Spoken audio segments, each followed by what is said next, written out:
BNF, o nosso ponto de encontro diário pela força da verdade. Boa tarde, meu amigo patriota. Hoje a gente entra no ar com informações que a velha imprensa jamais vai te contar, porque envolvem diretamente o coração do sistema de poder no Brasil. O que está acontecendo nos bastidores do Supremo e fora dele é muito mais sério do que ele deixa transparecer. Antes de tudo, preste atenção nas manchetes de hoje. O verdadeiro cérebro por trás do autoritarismo no STF não é o Alexandre de Moraes, mas sim o Gilmar Mendes, que articula nos bastidores e garante a blindagem de cada abuso. Enquanto Moraes aparece com a cara da repressão, é Gilmar quem impressiona bancos, organiza reuniões secretas e dá retaguarda institucional para que toda a máquina vença os patriotas. O ministro Gilmar Mendes está tremendo de medo da Magnitsky. Moraes repete o roteiro do pai contra o filho. Vem prisão por aí? Congresso dos Estados Unidos exige força total da Magnitsky contra sancionados no Brasil. Uma clara armadilha. Moraes libera Bolsonaro para uma entrevista só para ele. Essas são as bombas de hoje. Aqui eu sempre falo e eu repito. Aqui nós matamos a cobra e mostramos ela morta. Antes de entrar no conteúdo principal desse vídeo, eu preciso contextualizar algo. O mentor, a cabeça por trás de todo esse processo de degradação, de autoritarismo que aconteceu com o judiciário brasileiro, não foi o Alexandre de Moraes. O mentor, a mente por trás disso, quem arquitetou tudo, foi este cidadão aqui, ó, Gilmar Mendes. Gilmar Mendes, muito inteligente, muito esperto, pensou, cara, eu vou usar a vaidade do Alexandre de Moraes, porque é uma pessoa extremamente vaidosa, a coragem dele, porque ele aparentemente é uma pessoa corajosa, e vou colocar ele como ponta de lança. Ele vai ser a cara da defesa da democracia, garantindo ao Alexandre de Moraes que ele cuidaria da retaguarda, ou seja, ele seria o responsável por garantir que haveria uma unidade, né, uma ação em corpo para defender tudo que o Alexandre de Moraes fizesse. Falou, Alexandre, tudo que você fizer, eu garanto que eu consigo os votos, tanto no plenário quanto na turma, para a gente poder validar ou legitimar as suas ações, por mais absurdas e autoritárias que elas sejam. Isso vem acontecendo desde 2019. Por isso que este cidadão, esse ministro do STF, Gilmar Mendes, é o que mais dá entrevistas para falar em defesa do STF, contra a Lei Magnitsky, em defesa do Alexandre de Moraes. Porque ele sabe que quando as ruínas desse castelo de cartas que eles fizerem cair, ele vai ser o que mais vai sofrer. Então ele começa a articular e faz visita para banco e já conversou com todos os grandes CEOs dos bancos do Brasil e tenta inventar uma lei.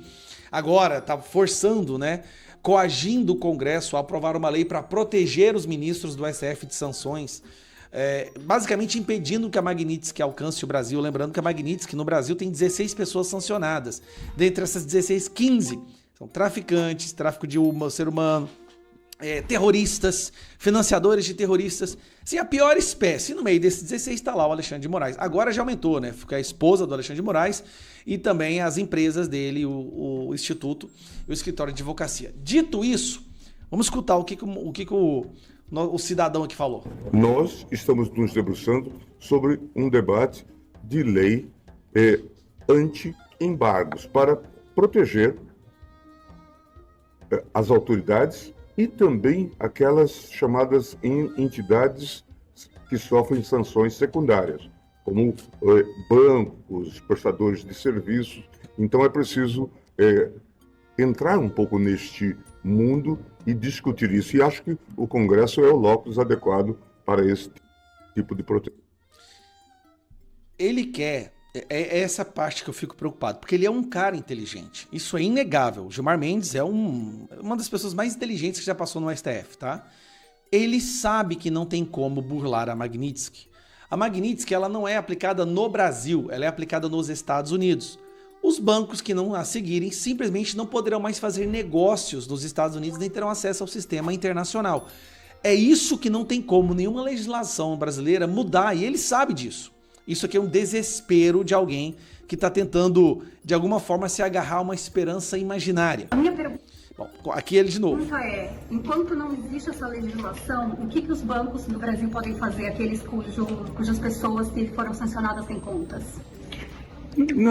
Até aqui os bancos têm interpretado que as sanções não são extensíveis ou aplicáveis. É esse o entendimento. Isso é mentira, tá? Os diretores, os presidentes dos bancos sabem que virão multas, que virão sanções, que virão impedimento de usar bandeiras de cartão de crédito, que são americanas. Visa, Mastercard, Diners, são todas americanas. Imagine um banco não podendo ter cartão de crédito. Imagine um banco não poder fazer uso do sistema internacional, sistema financeiro internacional. Esse banco ele deixa de existir. Na verdade, isso aqui é o Alexandre de Moraes não falando o que os bancos disseram, mas tentando passar uma mensagem para os bancos. Ó, vocês não sancionam isso não. Mas agora, eu quero só que você escuta. Caçamos o visto de todos os ministros do PGR e de vários servidores públicos, inclusive de baixo escalão, para entenderem que as sanções são amplas. Nós aplicamos o que diziam que era impossível, sanção Magnitsky a Alexandre de Moraes. Nós expandimos a sanção Magnitsky às pessoas jurídicas, o instituto que faz a blindagem patrimonial do Alexandre de Moraes e o escritório de advocacia, que é a origem da sua fortuna. E também a sua esposa, que é a advogada prodígio, que obviamente é o braço financeiro da família. Todas essas etapas foram atingidas. O que precisamos fazer a partir de agora? Nós precisamos garantir que todo o peso das sanções sejam sentidos, antes de sancionarmos novos ministros. Lembrando, já está declarado, as novas sanções virão contra Flávio Dino e Gilmar Mendes. O que o Paulo está falando aqui agora? Antes de sancionar novos ministros, os Estados Unidos vão se certificar de que a sanção contra Alexandre de Moraes e a esposa dele tenham surtido efeito. Ou seja, não adianta nada ficar sancionando um monte de gente com a impressão de que isso não tem efeito nenhum. No início do mês de setembro, a OFAC, né, o Departamento Financeiro dos Estados Unidos, mandou uma carta para bancos brasileiros justamente perguntando, e aí, vocês fizeram o que a gente está falando? Senão vocês vão perder acesso ao mundo. Ou vocês vão virar uma ilha, isolados. E até agora, aparentemente, não houve uma resposta. Aí que o pau vai comer. Então continua, vamos vendo aqui. Antes de novos nomes serem acrescentados, e vocês vão ter que ter paciência, nós precisamos passar por essa fase que nós estamos passando agora. A fase do choro e do ranger de dentes. A fase de sites que caem do ar, contas canceladas. Eu vou noticiar aqui no Paulo Figueiredo Show, anota aqui, câmera 2. Agora sim. Anotem aí, eu ainda vou noticiar no Paulo Figueiredo Show que a conta do iCloud do Alexandre foi cancelada, que a conta do WhatsApp do Alexandre vai ser cancelada. Eu ainda vou noticiar aqui nesse programa, no Paulo Figueiredo Show, uma terça, uma quarta ou uma quinta, você ouvirá essa notícia aqui. Dani Lima vai estar desesperada, porque ela não vai ter mais com quem conversar por WhatsApp, e você vai estar aqui rindo comigo. Não vai haver mais conta em rede social, não vai haver mais Microsoft Teams para fazer audiência virtual, não vai haver mais WhatsApp, não vai mais ter iPhone, e não adianta comprar não sei se vende na Havan, se vende celular, mas não adianta ir na Havan comprar Android vagabundo para usar a conta do Google, não, porque a gente vai descobrir a sua conta do Google e o seu conta no Google Play também será desconectado. Quero você usando aquele Nokia antigo, aquele tijolão bacana, usando uma pochete por baixo dessa tua capa de pseudo-juiz. Bom, e aí ele não para. Então veja, Gilmar, não somente não tem essa história de que os Estados Unidos estão recuando, como também nós temos esse novo desenvolvimento relacionado aos bancos que estão achando que não tem ninguém vendo o que eles estão fazendo. O que o Rick McCormick pediu é simples. Já que os bancos brasileiros estão interpretando de forma alucinada a Lei Magnitsky, eu peço ao Departamento do Tesouro que cite especificamente as obrigações que eles devem cumprir. Então, eu agradeço muito aqui ao ministro Gilmar Mendes, que nos deu essa confissão de bandeja, dizendo que os bancos não estão cumprindo, pelo menos em parte. E é verdade. Ao dar essa entrevista, Gilmar Mendes basicamente disse que os bancos não fizeram nada. A Magnitsky. Certamente o Departamento de Tesouro dos Estados Unidos vai achar essa informação muito interessante. Agora, se eu fosse da Faria Lima, e eu tenho falado isso, eu estaria de olho. Não somente pelas multas bilionárias que nós já citamos como sendo possíveis e prováveis aos que descumprirem a Magnitsky, mas também porque, se ficar provado, e o Gilmar Mendes está fazendo isso por nós, obrigado, que os bancos estão deliberadamente descumprindo as sanções americanas para proteger um violador de direitos humanos, aí as sanções secundárias podem não ser mais somente contra o BTG, o Itaú, o Banco do Brasil, mas também contra os CEOs e os demais tomadores de decisão. A pergunta que fica, portanto, Cara, é a seguinte... Peraí. Essa aí eu não tinha... Então, basicamente, se os bancos continuarem a não fazer nada, pelo que o Paulo falou, eles vão para cima dos presidentes dos bancos, dos CEOs desses bancos também, porque são eles que estão trabalhando para manter essa proteção. Isso é paulada, cara. Isso aí é paulada. Até onde a Faria Lima e os seus integrantes estão dispostos a ir para defender Alexandre, em breve Gilmar. Será que eles estão mesmo dispostos a enfrentar as sanções secundárias por causa deles? Veremos. O que eu sei é o seguinte: toda essa movimentação do Supremo para tentar escapar, mesmo que um pouco das sanções, mostra que eles estão desesperados. Reparem que nós nunca mais tivemos efetivamente piadas sobre Magnitsky, que ninguém mais brinca dizendo, fazendo aposta para saber quem vai perder o visto primeiro, até porque todos eles perderam. E eu posso dizer que os tempos mudaram muito. Mudaram. Bom, para concluir, o que ficou claro aqui? Gilmar Mendes, ao dar uma entrevista falando que não teve alteração nenhuma na vida do Moraes e de ninguém, ele declaradamente fala, então, ele confessa que os bancos não fizeram nada. Os Estados Unidos agora vão pedir ações, se não tiver, então virão multas, pelo que eu entendi. E essas multas para bancos, gente, são bilionárias. Um banco francês recebeu a multa de dezenas de bilhões de dólares. E os CEOs e presidentes dos bancos também serão sancionados por serem interpretados como financiadores ou cooperadores, né, cúmplices de um sancionado por violar direitos humanos. Na verdade, a sensação que a gente estava tendo era essa mesmo. Cara, esse trem deu nada, essa Magnitsky não deu nada. Vamos ver se essa impressão muda agora, né? O ministro Gilmar Mendes está tremendo de medo da Magnitsky. Olha, gente, eu nunca vi o Gilmar com tanto medo na vida. Olha, hoje para mim é um dia Magnitsky só de ver isso. Alguns dos sintomas psicológicos do medo que são mais comuns são ansiedade, preocupação excessiva e agitação. Quando alguém fica falando muito de uma coisa negativa que possivelmente pode vir ali acontecer, esse é um caso claro de que aquela pessoa está com muito, mas com muito medo mesmo. E essa é exatamente a situação do ministro Gilmar Mendes, que não consegue parar de falar da Magnitsky, não consegue parar de pensar na Magnitsky, não consegue parar de mandar recados na imprensa sobre a Magnitsky e não consegue parar de agir para evitar o pior, uma sanção direto de Washington da Magnitsky contra ele e os seus negócios milionários, como aquela faculdade de Direito IDP lá em Brasília.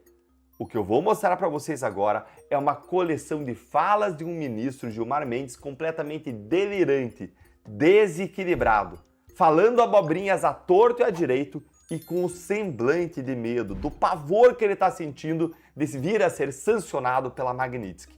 E no final, eu vou te mostrar um advogado rasgando, sem dó, sem piedade e comentando como que é de dar arrepios ver as barbaridades que o Gilmar faz aqui no Brasil.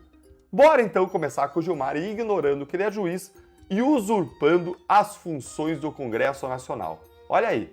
Nós estamos nos debruçando sobre um debate de lei anti-embargos para proteger as autoridades e também aquelas chamadas entidades que sofrem sanções secundárias, como bancos, prestadores de serviços. Então é preciso entrar um pouco neste mundo e discutir isso. E acho que o Congresso é o locus adequado para esse tipo de proteção. Nós estamos nos... Gente, é o Congresso, como ele disse, que é o locus adequado para essa discussão, não é ministro do STF, não é STF. Veja, para pensar o seguinte. Recentemente a gente teve aquela PEC da blindagem, a PEC da bandidagem.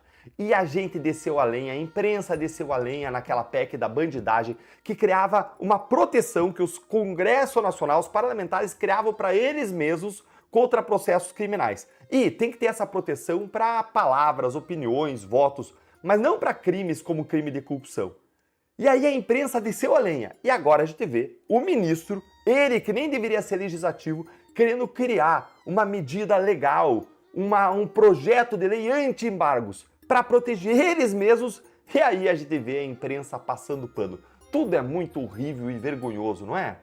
Bora ver agora algo pior ainda. Gilmar Mendes defendendo a lei anti-embargos, como já fazem países como Cuba ou Irã. Ou seja, para Gilmar, o Brasil está na mesma categoria que esses países aí super democráticos. Confere aí comigo.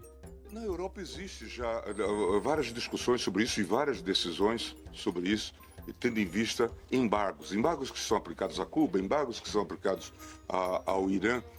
E como recentemente houve essa aplicação, não só a cassação de vistos de autoridades brasileiras, o episódio do ministro da Saúde.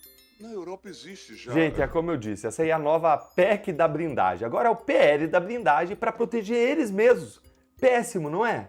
Mas e o ministro dizendo que as sanções americanas são uma espécie aí de feudalismo tecnológico? E que os bancos brasileiros entenderam que elas não são aplicáveis aqui no Brasil, hein? Olha aí, ó. O senhor falou agora sobre as sanções aplicadas pelos Estados Unidos a autoridades brasileiras e há uns dias falou também sobre uma possível lei anti-embargo, algo assim.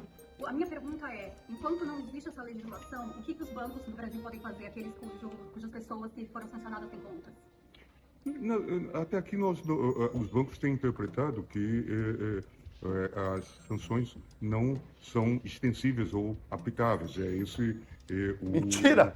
O entendimento. Nós tivemos também uma manifestação no Supremo da lavra do ministro Flávio Dino, naquele caso envolvendo a questão da mineração mariana, em que ele balizou que essas decisões tomadas por autoridades estrangeiras precisam de ser validadas por autoridade judicial brasileira. Em suma, são questões que certamente podem vir a ser discutidas no futuro. Não para, né, gente? Você viu, né? O que eu vejo aí é a marca do medo no Gilmar Mendes. Só alguém apavorado de medo de ser sancionado pela Magnitsky ia ficar falando tanto assim dela em todas as oportunidades que tem, especialmente porque ele está tentando fazer parecer como se eles não estivessem com medo. E agora, como eu prometi para vocês, o melhor momento de todos. O Gilmar Mendes sendo rasgado pelo advogado Davi Aragão. Olha aí. E nós conversamos com o advogado especialista em direito internacional, Davi Aragão, a respeito desse caso e fizemos a seguinte pergunta. É possível criar uma legislação nacional para blindar os efeitos da lei Magnitsky? A gente vai acompanhar a resposta que nos foi gentilmente enviada pela equipe do Dr. Aragão. Ontem, o que nós vimos em Brasília, com o ministro Gilmar Mendes defendendo abertamente a criação de uma lei para proteger indivíduos sancionados por sanções americanas ou sanções de outros países, é mais uma cena, mais um capítulo dessa novela brasileira, onde as autoridades estão muito mais interessadas em se autoproteger em detrimento total aos interesses do povo brasileiro. A proposta apresentada pelo Gilmar Mendes, que segundo ele já está articulando com o legislativo e também com o executivo para sua criação, tentaria proteger qualquer indivíduo, como o ministro Alexandre de Moraes, das sanções Magnitsky ou de sanções de outros países que eventualmente vierem a surgir. Acontece que na prática isso não tem efeito, já foi tentado inclusive pela Europa. A Europa tem uma lei similar que, em tese, as empresas europeias não são obrigadas a cumprir sanções aplicadas por outros países. Gente, as sanções Magnitsky, as sanções aplicadas pelos Estados Unidos, elas não são extraterritoriais, ou seja, elas só têm efeito dentro do território americano para indivíduos, empresas, instituições americanas, elas não atingem outras empresas. O que acontece na prática é que, se você estiver negociando com um indivíduo sancionado, você perde acesso ao mercado americano. A gente já vem falando isso aqui há muito tempo, então é uma questão de escolha. Empresas gigantes europeias, como a Total, petrolífera francesa, como a Maersk, uma empresa de transporte marítimo dinamarquesa, como a Peugeot e a Renault, que são montadoras famosas, elas optaram por não continuar fazendo negócios com o Irã por conta das sanções americanas, senão elas sofreriam sanções dos Estados Unidos, elas não poderiam mais acessar o mercado americano, mesmo com a legislação europeia, protegendo elas, dizendo que elas não precisavam seguir qualquer tipo de sanção. Veja, a questão não é obrigar a aplicação de uma lei de uma sanção fora do território americano, é uma escolha por medo, por receio da sanção secundária. Escolha que as empresas fazem. Ou eu continuo operando com os Estados Unidos, ou eu sofro uma sanção secundária por operar com um indivíduo sancionado e não posso mais acessar o mercado financeiro americano, o dólar, ou transacionar com os Estados Unidos. Qualquer empresa global, qualquer empresa séria vai preferir manter acesso ao mercado americano, e é o que aconteceu na prática na Europa. A gente viu isso acontecendo. Não vai ser diferente do Brasil. Qualquer legislação brasileira que tente blindar os ministros não vai ter uma eficácia plena, porque bancos brasileiros vão continuar preferindo operar com o mercado americano, continuar tendo acesso ao dólar, do que ter uma conta com um indivíduo sancionado. E qualquer obrigação que venha do STF, do governo brasileiro, para que bancos nacionais façam isso, desmoraliza completamente o sistema financeiro brasileiro, pode criar uma crise ainda maior, não só com os Estados Unidos, mas globalmente. Não é a atitude que a gente quer ver, não é a atitude correta para o Brasil. Mais uma vez a gente vê o poder tentando se proteger. Para qualquer operador de direito, chega a dar arrepio ver um ministro do STF defendendo a criação de uma lei para se autoproteger. Ministro do STF era para ficar quietinho dentro do tribunal, sem se manifestar publicamente, ainda mais fazendo lobby para a criação de lei. Isso não é função, não é competência do STF, não é competência de um ministro do judiciário, isso é competência exclusiva do legislativo, que pode até articular com o executivo, mas nunca com o ministro. Como é que fica a imparcialidade dele ao julgar uma lei futura onde ele ajudou, ele propôs, ele articulou, fez lobby para ser criada? Há muito tempo nem existe mais justamente essa palavra, né? Independência, ou principalmente não existe mais qualquer tipo de sinal no STF de imparcialidade. Essa é a grande realidade. Cara, que excepcional. Ou seja, além de além de ser algo para sua própria autoproteção, além de não ser do papel do Supremo se meter e fazer lei, como se fosse o Congresso Nacional, ainda por cima essa medida é uma medida burra, que não vai ser efetiva, não vai conseguir ter resultados como aqueles que eles planejam ter, porque as empresas não vão querer seguir essa orientação, essa proteção que não protege elas de nada, porque os Estados Unidos vão continuar sancionando quem tiver relação com pessoas sancionadas pela Magnitsky. E aí, gente, não precisa dizer mais nada, né? Eu vou te mostrar agora 3 coisas. Primeiro, como o ministro Alexandre de Moraes já avança para prender Eduardo Bolsonaro. Segundo, como que Moraes está repetindo o mesmo script, o mesmo roteiro que ele já usou para prender o Jair Bolsonaro, o pai, e agora está repetindo isso com o filho. E terceiro, como Moraes segue dando provas, evidências de que ele é um juiz parcial, vingativo e de que ele age de maneira ilegal e de forma a violar os direitos humanos das suas vítimas, o que pode complicar ainda mais a situação dele e dos seus colegas do STF perante o governo americano. Bora então para o primeiro ponto com essa notícia aqui que saiu na revista Veja. Olha aí. Moraes dá 5 dias para a PGR avaliar pedido de prisão de Eduardo Bolsonaro. Opa! Onde é que a gente já viu isso antes mesmo, hein? Olha, eu já vou te contar, segura aí para você entender. Lindbergh Farias e Talíria Petroni pediram ao STF que, além de decretar a prisão preventiva de Eduardo, também sejam cortados os subsídios que ele recebe da Câmara e determinado que a Casa aprecie imediatamente o seu pedido de cassação, que já foi encaminhado ao Conselho de Ética. Ah, lembrou aí? Isso aqui nos leva para o nosso segundo ponto. Moraes está seguindo ponto a ponto o mesmo roteiro que ele já usou contra o Bolsonaro para prendê-lo e para colocar a polícia monitorando o Bolsonaro ali no quintal dele. Em todos esses casos, Moraes atendeu, ao fim e ao cabo, a pedidos não da PGR, que é quem comanda, ao menos em tese, a investigação e o processo criminal. Na linguagem jurídica, a PGR é a titular da ação penal, mas não. Não, Moraes não atendeu o pedido da PGR. Moraes atendeu a pedidos do Lindbergh Farias, que é líder do PT na Câmara, ou seja, um dos principais adversários políticos do Bolsonaro e do bolsonarismo. E pior ainda, gente, alguém sem nenhuma legitimidade processual para fazer esse tipo de pedido. Mas praticamente todas as medidas cautelares invasivas contra o Bolsonaro, e inclusive o próprio inquérito aberto contra ele, o Eduardo, para investigar a suposta coação no curso do processo por conta das atividades do Eduardo lá nos Estados Unidos, tudo isso foi aberto e realizado por causa de pedidos dele, do Lindinho, Lindbergh Farias. É um completo e total absurdo. É o Lindinho aí substituindo a própria PGR e instrumentalizando a lei para perseguir seus adversários políticos. É lawfare puro. É tudo que o PT dizia combater lá atrás na Lava Jato, mas que lá era impossível de acontecer porque tinha 3 instâncias recursais, mas é exatamente o que hoje eles aplicam contra toda a direita e a oposição. É o tal do acuse-os do que você faz e chame-os do que você é. Acusavam a Lava Jato do que a Lava Jato nunca fez, mas eles fazem agora. É uma baita de uma hipocrisia. E se a gente for tomar como base o que o Moraes já fez no passado com o Bolsonaro pai, em que ele concedeu os pedidos contra o Bolsonaro a pedido de Lindbergh Farias, a ponto de decretar medidas cautelares, a prisão, o monitoramento pela polícia, tudo indica que Moraes pode sim agora, de fato, mandar prender Eduardo Bolsonaro. Porque, gente, o circo ali está todo armado. O PT levanta a bola e Moraes mata no peito. O PT coloca a bola na marca do pênalti e Moraes vai lá e chuta pro gol. E para finalizar, como eu prometi, eu vou te mostrar agora, nesse terceiro ponto, a prova de que Moraes não deveria estar fazendo nada disso e de que ele vai carregando sobre si mais e mais evidências da sua parcialidade, do seu abuso e da sua vingança. Olha aqui o que saiu no jornal O Globo. Eduardo Bolsonaro é alvo de ironia e críticas. Onde? Em jantar na casa de Alexandre de Moraes. Não pode ser verdade. Não pode ser verdade isso.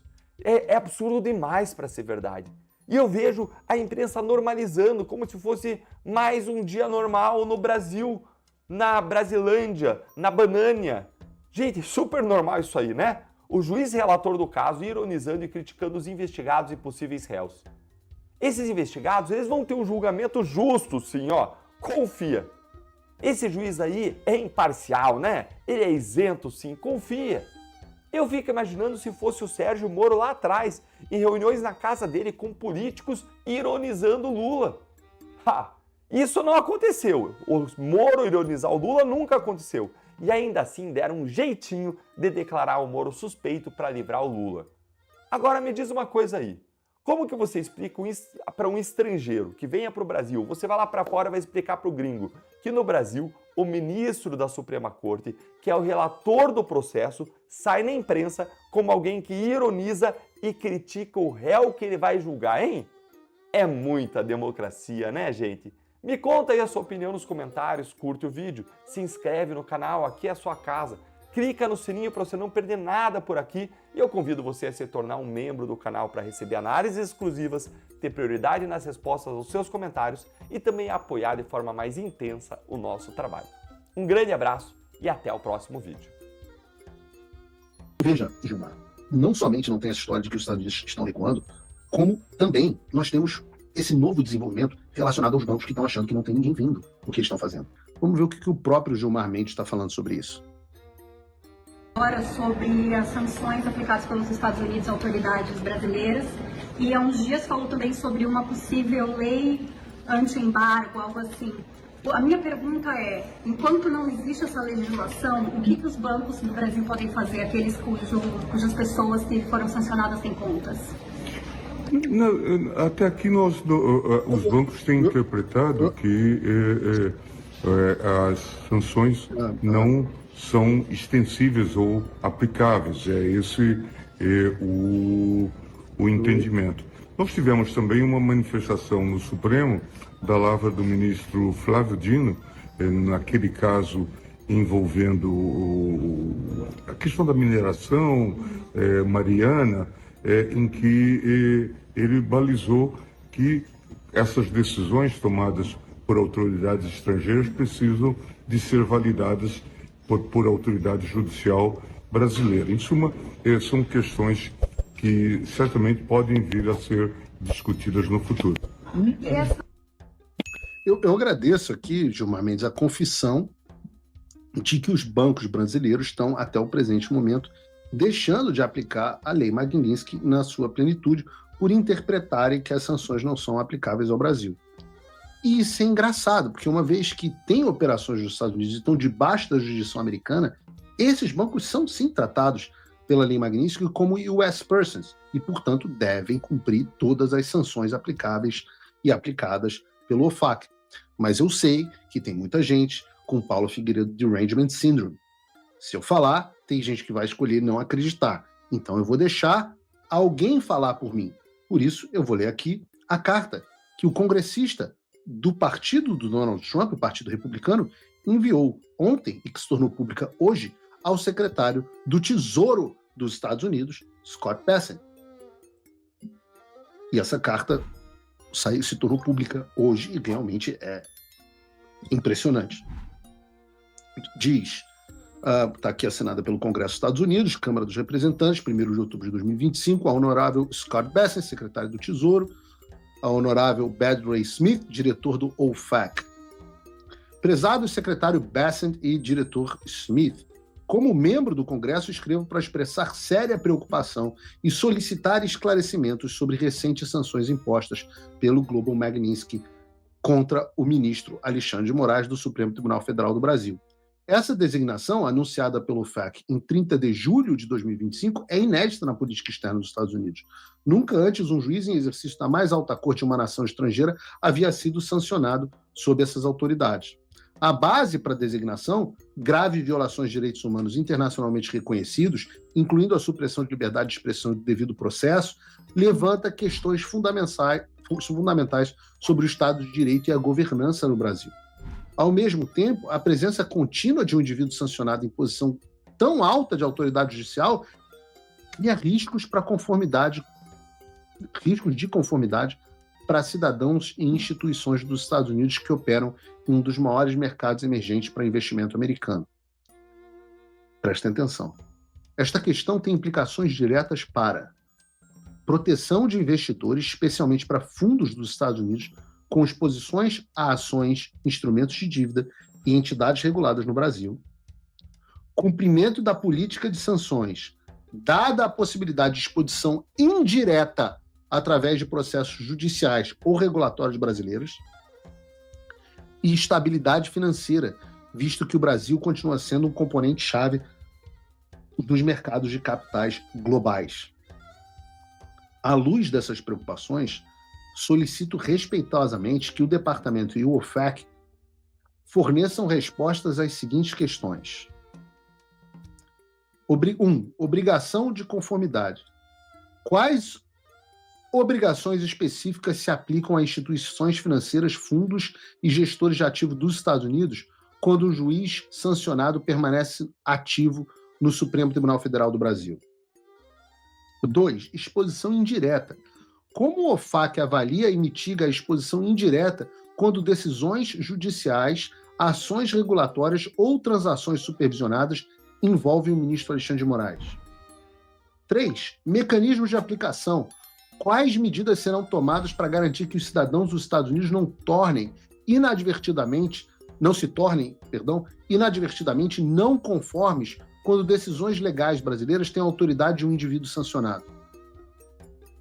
4. Coordenação interagências. Em que medida o Tesouro está coordenando com a SEC, e aqui a coisa fica muito séria, a gente está falando do Security Exchange Commission, é a CVM americana, que trata das ações do mercado de capitais, o Federal Reserve, ou o FSOC, para avaliar os riscos sistêmicos para os mercados dos Estados Unidos decorrentes dessa sanção sem precedentes. 5. Orientação internacional.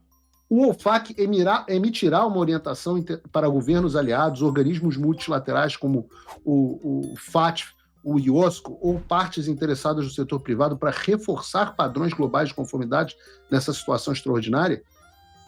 E diz assim: a sanção de um ministro do Supremo Tribunal Federal sobre as autoridades do Global Magnitsky não tem precedentes. Suas implicações vão muito além do Brasil, afetando diretamente investidores dos Estados Unidos, regimes de conformidade e a credibilidade da governança financeira internacional. Orientação clara e detalhada de seus escritórios, portanto, é essencial. Agradeço a sua imediata atenção a este assunto. Aguardo a sua resposta rápida e abrangente. Semper Fi, que é o lema dos Marines, Semper Fidelis. Rich McCormick, membro do Congresso. Então veja, Gilmar, não somente não tem essa história de que os Estados Unidos estão recuando, como também nós temos esse novo desenvolvimento relacionado aos bancos que estão achando que não tem ninguém vendo o que eles estão fazendo. O que o Rick McCormick pediu é simples. Já que os bancos brasileiros estão interpretando de forma alucinada a Lei Magnitsky, eu peço ao Departamento do Tesouro que cite especificamente as obrigações que eles devem cumprir. Eu te convido agora a fazer um exercício de imaginação comigo, de uma situação hipotética, de forma alguma ligada à realidade. No final, eu queria que você deixasse nos comentários a sua opinião, se faz sentido ou não. Imagine que um dia o seu pai, um senhor de idade, é preso. É preso pela polícia porque, de acordo com a justiça do seu país, ele estava envolvido num assalto a banco. Bom, ele é colocado preso, ele é censurado, ele não pode falar com ninguém, ele não pode usar rede social, a vida dele está destruída. Porque, supostamente, ele participou desse assalto a banco. O tempo passa, o seu pai está preso. Já 2 meses que seu pai está preso. E aí, finalmente, a justiça apresenta a denúncia. Como você sabe, a denúncia é o documento oficial falando, olha, essa é a conclusão da nossa investigação e aqui estão as pessoas que nós sabemos, de acordo com o nosso entendimento, que participaram desse assalto a banco. Ao olhar a denúncia, simplesmente o seu pai não participou. Ele não foi denunciado, ele não foi incluído. Na verdade, a polícia concluiu que o seu pai não teve nada a ver com esse assalto a banco. Ele deveria ser liberado imediatamente, não é mesmo? Mas não. A justiça decide que mesmo ele não tendo participado no crime pelo qual ele foi colocado numa prisão, ele vai ter que continuar preso. Sendo que as pessoas que estão sendo indiciadas serão julgadas, terão sua defesa, não tiveram relação com ele. Por que eu estou te dizendo isso? Essa situação hipotética, que eu disse que não tem nada a ver com a realidade, é a situação do Bolsonaro. Bolsonaro hoje está preso numa cautelar dentro da sua casa, porque de acordo com a justiça lá atrás, ele tinha participado da coação de obstrução de justiça, Estado Democrático de Direito, aquela palhaçada toda. Só que a denúncia foi feita pela PGR e olha só, esqueceram de colocar o nome do Bolsonaro na denúncia. O Bolsonaro não teve nada a ver com isso, mas mesmo assim continua preso. Isso é uma violação de direitos humanos. Manter uma pessoa presa depois que já foi oferecida a denúncia de um crime e se constatou que ele não participou deste suposto crime, isto é uma violação de direitos humanos. Aí agora vai piorar. Mesmo ele estando ilegalmente preso, ele continua sem poder usar redes sociais, sem poder dar entrevistas, sem poder falar com as pessoas, sem poder sair de casa. Aí de repente, do nada, o Alexandre de Moraes decide que ele pode fazer um podcast. Aí as pessoas pensam, nossa, Alexandre de Moraes deve estar recuando, ele deve ter percebido, ficou muito escancarado que ele está fazendo mais uma violação de direitos humanos. Mas espera aí, só que tem um detalhe nessa podcast que o Bolsonaro foi liberado a participar. Tá aqui, ó. Segundo o pedido feito pelo podcast, não seria transmitido ao vivo e respeitaria eventuais sigilos e decisões judiciais. O que está decidido? O podcast não vai ser ao vivo, vai ser gravado. O Alexandre de Moraes vai assistir e depois de assistir, ele vai decidir se pode ir ao ar ou não. Peraí, Bolsonaro não pode dar entrevista, Bolsonaro não pode falar, usar rede social, mas de repente o Alexandre de Moraes libera ele para dar participar de um podcast no qual só ele vai ter acesso à gravação para depois decidir se esse conteúdo pode ir ao ar ou não. Te pergunto, você deixaria o seu pai participar de uma armadilha dessa? É isso que a gente está debatendo hoje, o grande debate hoje na internet é esse. Será que Bolsonaro deveria participar e conscientemente entrar nessa arapuca preparada para o Alexandre de Moraes ou não? Aí tem o outro lado. Mas também não seria bom escutarmos o que o Bolsonaro tem para falar, ouvirmos a voz dele, afinal de contas, amanhã, hoje, completa 60 dias que ele está preso por um crime que ele nem sequer foi indiciado. Que é um crime que nem existe, na verdade, né? Sair denunciando os crimes do Brasil virou crime. O Tagliaferro é a prova viva disso. Então, assim, é muito estranho o que está acontecendo.